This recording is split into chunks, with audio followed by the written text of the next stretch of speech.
That whole thing with Manson was a CIA psyop. He was a part of all that MK Ultra LSD studies. They were letting him out of jail. He was getting arrested, and then they would go to the people that arrested him and go, no, no, no, no, no.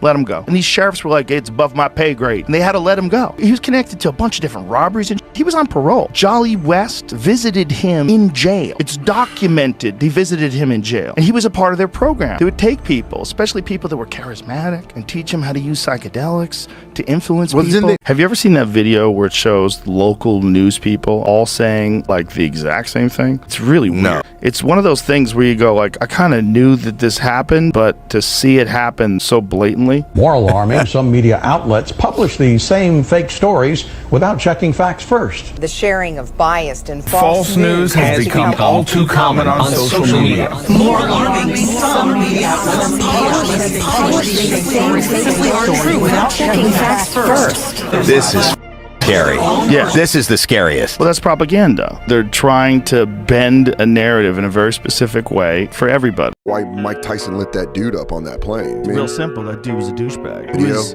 annoying, one of the baddest motherfuckers that's ever walked the face of the earth. Talk about kicking a beehive. What the fuck are you doing, dude? Dumb. Also, there's a video that came out of the angle of him talking to someone, and he's like talking shit in a way where you're like, this guy's hammered and doesn't know what's coming.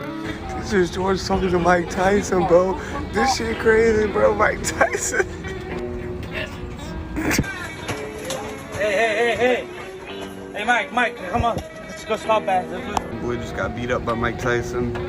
Turn that way. What is the reason why you need so much water to do this? Is it so that the frog has a place to be?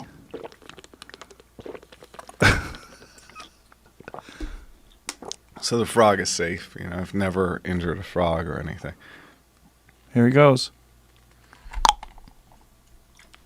Oh, Jesus. Did he hop right out? Yeah. So this is basically the technique, and I've put up to 10 frogs inside. Look, so he come.